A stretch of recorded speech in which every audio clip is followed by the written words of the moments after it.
Hello foodie lovers, once again welcome back to my channel Srinu Janu Gorle. So ఈరోజు అయితే Godavari special ఆవకాయ పచ్చడి. Summer special కదండి, ఆవకాయ పెట్టుకొని ఎలా ఉంటాము. సో అది ఎలా ట్రై చేసేసాము చూసేద్దాం రండి. ఇప్పుడైతే నేను చూపించబోయేది 3 కేజీల క్వాంటిటీ అనమాట. 3 కేజీల మామిడికాయ ముక్కలు, ఇట్లా మామిడికాయ ముక్కల్లాగా తరిమి పక్కన పెట్టుకోండి.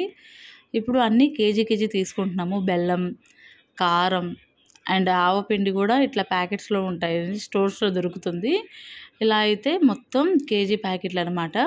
మొత్తం మేమైతే అలా తీసేసుకొని ఇట్లా మొత్తం మిక్స్ చేసేయాలి. బెల్లం, ఆవపిండి, కారం మొత్తం బాగా కలిపేయాలి. చూసారు కదా, మామిడికాయ పచ్చడికి, ఆవకాయకి ఇంత సైజు ఉన్న మామిడికాయ ముక్కలు అయితే చాలా బాగుంటుంది. ఈ సైజు అయితే కట్ చేసి పక్కన పెట్టుకోండి. ఇప్పుడు నేను చూపిస్తున్నట్టుగా మెంతులు కూడా యాడ్ చేసేసుకోండి. బాగా అందులో మిక్స్ చేసేసేయండి.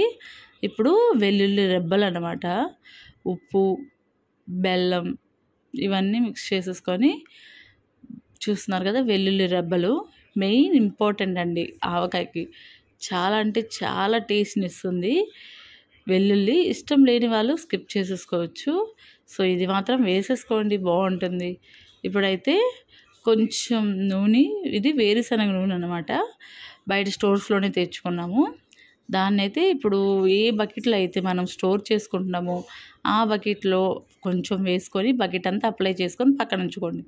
ఇప్పుడు ఆ వేరుశనగ నూనెలో ఈ మామిడికాయ ముక్కలు ఉన్నాయి కదా, మనం కోసి పక్కన పెట్టుకున్నాం, ఆ వాటిని ఇందులో వేసేసి బాగా మునిగేంత వరకు ముంచేసి ఒక 5 మినిట్స్ తర్వాత మామిడికాయ ముక్కలన్నీ తీసి మనం కారం అవన్నీ కలుపుకున్నాం కదా, అందులో అయితే వేసేసేయాలన్నమాట.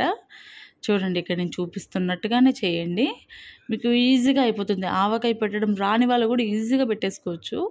ఇక్కడ మొత్తం కారం అంతా మిక్స్ అయ్యేలాగా కలిపేసుకొని, ఇప్పుడు మనం నూనె వేసి పెట్టుకున్నాం కదా బకెట్, అందులో అయితే స్టోర్ చేసుకోవడానికి ఏదైతే మనం యూస్ చేస్తామో ఈ మామిడికాయ ముక్కలని అందులో మిక్స్ చేసి అందులో వేసేసుకోవడమే.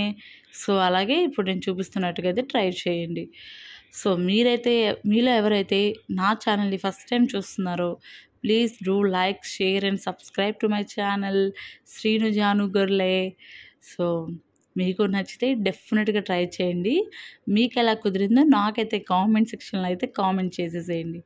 నాకైతే చాలా అంటే చాలా ఇష్టం అండి. సమ్మర్ స్పెషల్లో వేడి అన్నంలో ఆవకాయ వేసుకొని, నెయ్యి వేసుకొని అలా కలుపుతూ తింటూ ఉంటే కాంబినేషన్ చాలా బాగుంటుందండి. అసలు ఎవరైనా ట్రై చేయని వాళ్ళు ఉంటే డెఫినెట్గా ట్రై చేయండి.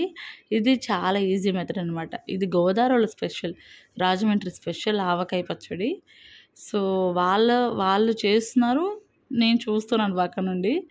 సో చూస్తున్నారు కదా, ఇప్పుడు ఇట్లాగా మొత్తం మామిడికాయ ముక్కలు మొత్తం 3 కేజీస్ అని చెప్పాను కదా, అన్నీ మామిడికాయ ముక్కలు మొత్తం కారం బాగా పట్టే విధంగా అందులో వేయడం, నూనెలో బాగా మునిగేలాగా వేయడం, 5 మినిట్స్ ఉంచి మళ్ళీ కారంలో ముక్కలకి మొత్తం కారం మొత్తం పట్టే విధంగా బాగా అంతా కలిపేసి మొత్తం ముక్కలన్నీ అయిపోయే విధంగా మొత్తం లాస్ట్ అండ్ ఫైనల్ దాకా కలుపుతూనే ఉండాలి. ఇప్పుడు చూస్తారు కదా, లాస్ట్ ఫైనల్ ముక్కలన్నీ వేసేసాము. లాస్ట్లో మొత్తం బాగా కలిపేసి కారం మొత్తం బాగా పట్టేసే విధంగా కలిపేసి ఎందులో అయితే స్టోర్ చేసుకుంటున్నామో అందులో మొత్తం అయితే వేసేసుకుంటున్నాం అనమాట. వేసేసుకొని ఇప్పుడు ఆయిల్ కూడా మాకు కొంచెం మిగిలింది, సో దాన్ని కూడా వేసేసి బాగా కలుపుకోవాలి. ఆవకాయ అనేది పెట్టడం వరకే కాదండి, ఎంత బాగా కలుపుతామో అంత బాగా మిక్స్ అవుతుందన్నమాట. అన్నీ పట్టాలి ఆవకాయ ముక్కకి, అప్పుడే దాని టేస్ట్ అనేది తెలుస్తుంది. సో సమ్మర్ స్పెషల్ మీ ఇంట్లో ఎంతమంది అయితే ట్రై చేస్తారు ఆవకాయ, ఈ ఇయర్లో మీరు ఎంతమంది పెట్టుకున్నారో అయితే మాకైతే కామెంట్ సెక్షన్లో కామెంట్ చేసేయండి.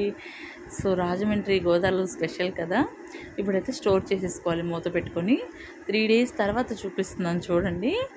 ఇక్కడ మొత్తం చూడండి ఆయిల్ అంతా పైకి తేలిపోయిందనమాట, బాగా ఊరింది. సో మొత్తం పైకి కిందకి మొత్తం కలిసే విధంగా కలిపేసుకోవాలి. ఇట్లా బాగా కలిపేసిన దాన్ని ఏంటంటే 1 ఇయర్ దాకా అయినా స్టోర్ ఉంటుందండి ఈ పచ్చడి. ఈజీగా మనకి 1 ఇయర్ వచ్చేస్తుంది అనమాట. సో మీలో ఎంతమందికి ఆవకాయ నచ్చిందో డెఫినెట్గా ట్రై చేయండి. చాలా సింపుల్గా చేసేసుకోవచ్చు. సో ఎవరైతే ట్రై చేయలేదో డెఫినెట్గా ట్రై చేయండి. మీకు ఎలా కుదిరిందో నాకు కామెంట్ సెక్షన్లో కామెంట్ చేయండి. Thank you for watching.